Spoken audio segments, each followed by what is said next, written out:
कर्मचारी पेंशन के विरोध में एक पिटीशन सुप्रीम कोर्ट में फिर दायर। प्रधानमंत्री, मुख्यमंत्री, सांसद, विधायक, पार्षद, सरपंच सभी के पेंशन हो बंद। अब विधायकों, सांसदों की खैर नहीं। सुप्रीम कोर्ट में एक जनहित याचिका दायर हुई है। इसे आपके आकलन के लिए भेज रहे हैं। प्रिय सम्मानित भारत के नागरिकों, आपसे इस संदेश को सुनने का अनुरोध किया जाता है और अगर सहमत है तो कृपया अपने संपर्क के सभी लोगों को भेजें और बदले में उनमें से प्रत्येक को भी आगे भेजने के लिए कहें। 3 दिनों में पूरे भारत में यह संदेश होना चाहिए। भारत में हर नागरिक को आवाज उठानी चाहिए। 2018 का सुधार अधिनियम। सांसदों को पेंशन नहीं मिलनी चाहिए क्योंकि राजनीति कोई नौकरी या रोजगार नहीं बल्कि एक निःशुल्क सेवा है। राजनीति लोक प्रतिनिधित्व अधिनियम के तहत एक चुनाव है। इसकी पुनर्निर्माण कर कोई सेवानिवृत्ति नहीं है, लेकिन उन्हें फिर से उसी स्थिति में फिर से चुना जा सकता है। वर्तमान में उन्हें पेंशन मिलती है सेवा के 5 साल होने पर। इसमें एक और बड़ी गड़बड़ी यह है कि अगर कोई व्यक्ति पहले पार्षद रहा हो, फिर विधायक बन जाए और फिर सांसद बन जाए तो उसे एक नहीं बल्कि 3-3 पेंशनें मिलती है। यह देश के नागरिकों के साथ बहुत बड़ा विश्वासघात है जो तुरंत बंद होना चाहिए।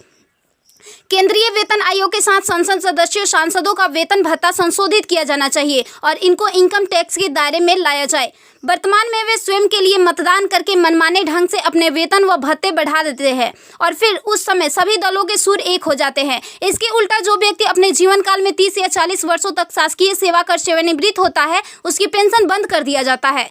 सांसदों को अपनी वर्तमान स्वास्थ्य देखभाल प्रणाली त्यागनी चाहिए और भारतीय जन स्वास्थ्य के समान स्वास्थ्य देखभाल प्रणाली में भाग लेना चाहिए। इलाज विदेश में नहीं, भारत में होना चाहिए। इनका अगर विदेश में करवाना है तो अपने खर्च से करवाए, अन्यथा मर जाए। मुफ्त छूट, राशन, बिजली, पानी, फोन बिल जैसी सभी रियायत समाप्त होनी चाहिए। वे न केवल ऐसी बहुत सी रियायतें प्राप्त करते हैं बल्कि वे नियमित रूप से इसे बढ़ाते भी रहे हैं। अपराधी नेताओं को चुनाव लड़ने से रोका जाए। संदिग्ध व्यक्तियों के साथ दंडित रिकॉर्ड, आपराधिक आरोप और दृढ़ संकल्प अतीत या वर्तमान को सांसद से प्रतिबंधित किया जाना चाहिए। कार्यालय में राजनेताओं के कारण होने वाली वित्तीय हानि उनके परिवारों, नामांकित व्यक्तियों, संपत्तियों से वसूल की जानी चाहिए। सांसदों को भी सामान्य भारतीय लोगों पर लागू सभी कानूनों का समान रूप से पालन करना चाहिए। नागरिकों द्वारा एलपीजी गैस सब्सिडी का कोई समर्पण नहीं जब तक सांसदों और विधायकों को उपलब्ध सब्सिडी, संसद कैंटीन में सब्सिडी वाले भोजन सहित अन्य रियायतें वापस नहीं ले ली जाती। संसद में सेवा करना एक सम्मान है, लूटपाट के लिए एक आकर्षक करियर नहीं। फ्री रेल और हवाई जहाज की यात्रा सुविधा बंद हो। आम आदमी क्यों उठाए इनकी मौज मस्ती का खर्च? यदि प्रत्येक व्यक्ति कम से कम 20 लोगों से संपर्क करता है तो पूरे भारत में अधिकांश लोगों तक यह संदेश प्राप्त करने में केवल 3 दिन लगेंगे। क्या आपको नहीं लगता कि यह मुद्दा उठाने का सही समय है?